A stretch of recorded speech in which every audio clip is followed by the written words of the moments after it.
बिस्मिल्लाहिर्रहमानिर्रहीम। अस्सलाम वालेकुम नाज़रीन, मैं हूँ महरीन सब्तैन, देख रहे हैं आप मेरा यूट्यूब चैनल।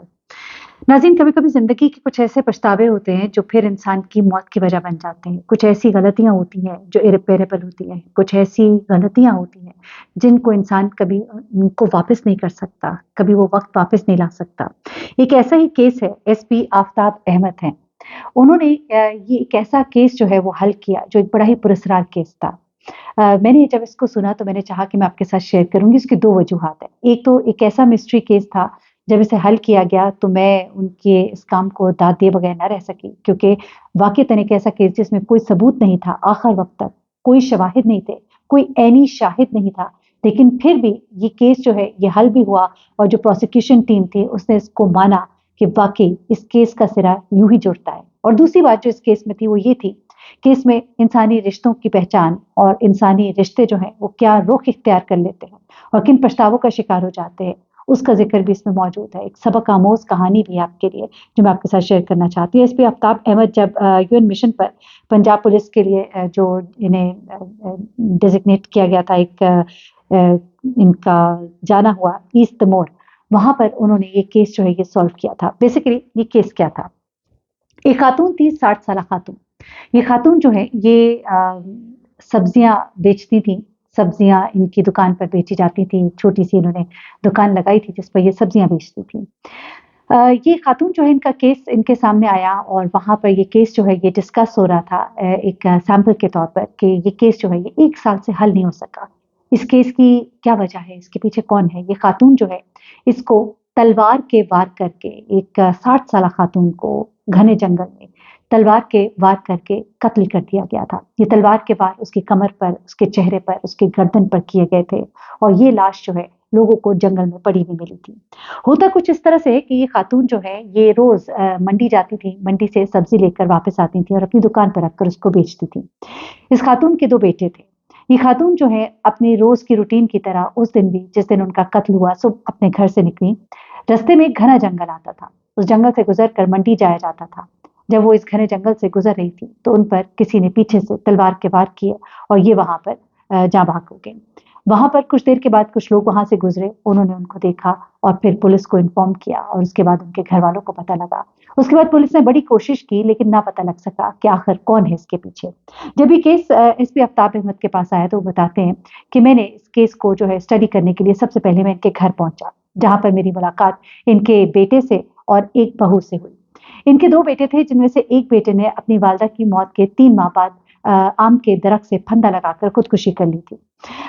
उस बेटे की बहू भी घर पे मौजूद थी और दूसरा बेटा भी घर पे मौजूद था। ये कहते हैं कि मैंने सवाल-जवाब घरवालों से शुरू किए और पूछा कि कोई उनका दुश्मन, कोई दुश्मनी? तो उन्होंने कहा ऐसी कोई बात नहीं थी, कुछ भी ऐसा नहीं था। फिर बेटे से सवाल किया कि क्या वजह हो सकती है? क्या अच्छा फिर उन्होंने एक और चीज़ के ऊपर काम शुरू किया कि कोई पैसों का मामला ना हो, तो पूछा कि इनकी कोई जायदाद, कोई चीज़? तो उसने कहा कि 2 हमारे छोटे मकान थे जिनमें से एक मकान जो है वो बेच दिया था, उसके पैसे थे उनके पास और दूसरा मकान जो है अभी उनके पास ही था। तो यहाँ से उन्होंने इसको पैसों की तरफ रुख मोड़ा और उससे सवाल किया कि वो पैसे फिर किधर गए? उसने कहा कि वालिदा ने जो पैसे थे, अपने पास थे उनके, जब वो फ़ौत हो गई तो फिर वो हम बेटों में बाँट लिए गए।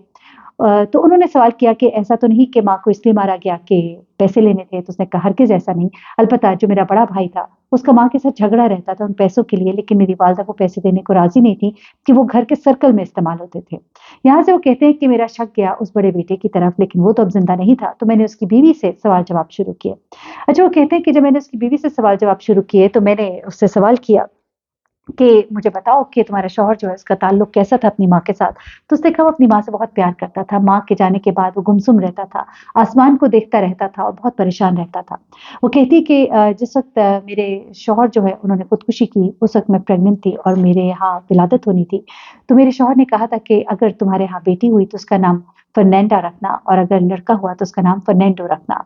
ये नाम जो है उसकी वालिदा का था। इससे अंदाज़ा होता है कि उसको अपनी माँ से प्यार था या माँ की याद बहुत थी। तो उस पर उसने फिर एसपी आफ़ताब अहमद कहते हैं कि मैंने एक मुख्तलिफ अंदाज़ से उससे फिर सवाल-जवाब शुरू किया। मैंने उससे पूछा कि जिस दिन तुम्हारी सास का कत्ल हुआ उस दिन तुम्हारा शौहर किधर था? तो वो कहते हैं कि ये बड़े सच्चे लोग हैं और बात बिल्कुल सीधी-सीधी करते हैं, घुमा-फिरा के नहीं करते। तो उसने मुझे बताया कि मेरा शौहर जो है उस दिन सुबह घर पे था जब मेरी सास घर से निकली हैं तो उसके थोड़ी देर के बाद ये भी घर से निकल गया था। फिर उसके बाद उन्होंने सवाल किया कि तुम्हारा शौहर जो है वो कब वापस आया? कहती वो थोड़ी देर के बाद वापस आ गया था, लेकिन आते साथ ही वो सीधा बाथरूम में चला गया था, गुस्लखाने में। और उस दिन उसने पहली बार ज़िंदगी में अपने कपड़े जो है अपने हाथों से धोए थे। वो कहती है कि जब से मेरी शादी हुई है उसने कभी भी अपने कपड़े अपने हाथ से नहीं धोए, लेकिन उस दिन उसने अपने कपड़े अपने हाथ से धोए। फिर उसने बताया कि कुछ देर के बाद इत्तला आई कि मेरी जो सास हैं उनको कत्ल कर दिया गया। मेरा शौहर जो है वालिदा की मौत के बाद बहुत परेशान रहता था, आसमान को देखता रहता था और उसने मुझे अपनी खुदकुशी से पहले ये कहा था कि मेरे बच्चों का नाम फर्नांडा या फर्नांडो रखना, जो कि उसकी वालिदा के नाम पर था। फिर उसके बाद वो कहती है कि मेरे शौहर ने खुदकुशी कर ली आम के दरख्त से लटक कर एक दिन। बहुत परेशान रहता था, वालिदा को मिस करता था, उनके बारे में बातें करता था, दुखी रहता था और कई दफ़ा वो ये कहता हुआ नज़र आता था कि पैसों की क्या अहमियत है, पैसा तो सब कुछ इधर ही रह जाना है, दुनिया तो ख़त्म हो जानी है, इन चीज़ों की क्या ज़रूरत है? वही पैसा जिसकी उसको पहले बहुत तलब होती थी, उसी पैसे से वो बेज़ार नज़र आता था। तो यहाँ पर जो पुलिस इंस्पेक्टर है वो कहते हैं कि फिर हमने उस तरीक़ाकार को इस्तेमाल किया जिसे हम कहते हैं चीज़ों को एज़्यूम करना। और फिर वो कहते हैं कि मैं इस नतीजे पर पहुँचा कि चूँकि अ, उसने अपने उस दिन वो अपनी माँ के निकलने के बाद घर से भी निकला, वापस आया, बाथरूम में गया, यकीनन उसने खून आलूद कपड़े अपने धोए होंगे। उसके बाद माँ की मौत के बाद वो जो है बहुत परेशान रहना शुरू हो गया, उसके दिल पर एक बोझ भी था, ज़ाहिर-सी बात है बेटा भी तो था और माँ से उसका एक ताल्लुक था और उसके बाद उसने खुदकुशी कर ली उसी डिप्रेशन में आकर। ये तमाम केस वो कहते हैं जब मैंने अपने सीनियर्स को बताया किस तरह हुआ होगा, तो उन्होंने कहा कि इसका तो कोई यानी शाहिद भी नहीं मौजूद और आप इस बात को किस तरह रिलेट कर सकते हैं?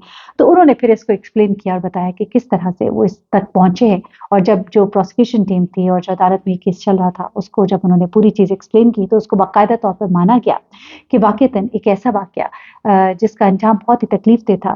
ज़ाहिर-सी बात है, पैसा जिसकी तलब थी, हवस थी उस लड़के को और जब वो पैसा उसको नहीं मिल रहा था, तो उसको लगा ऐसा कि वो अपनी माँ को जब मार देगा, तो उसको ये पैसा मिल जाएगा। लेकिन जब वो पैसा उसके हाथ में आ गया, तो उस पैसे के आने के बाद उसकी रातों की नींद, उसका दिल का चैन, उसका सुकून जो है, वो सब गायब हो गया। वो हर वक़्त अपने उस गिल्ट में रहता था और उसी डिप्रेशन में आकर उसने अपनी बीवी से भी ये कहा, यहाँ तक कि उसके घर में खुशी आने वाली थी, लेकिन उसने उस खुशी का भी इंतज़ार नहीं किया और घर के पास एक आम के दरख्त से एक सुबह जो है, उसकी लटकती हुई लाश मिली। इस कहानी में बहुत से सबक पोशीदा हैं। वो लोग जो वक़्ती खुशी और लज़्ज़त के लिए, पैसों के लिए, जायदाद के लिए बड़े-बड़े स्टेप उठा जाते हैं। यकीन मानिए उन्हें ज़िंदगी में कभी सुकून नसीब नहीं होता और माँ, वो तो एक ऐसा रिश्ता है यकीन मानिए कि अक्ल दंग रह जाती है। यकीनन उस शख्स ने जब अपनी माँ का कत्ल किया होगा उसके बाद उसके दिल का सुकून जो है वो गारत हो गया था और वो जो है इस डिप्रेशन में क्योंकि उसकी बीवी भी कहती है, उसका भाई भी कहता है कि उसकी डिप्रेशन की कोई वजह हमें आज तक समझ नहीं आई थी।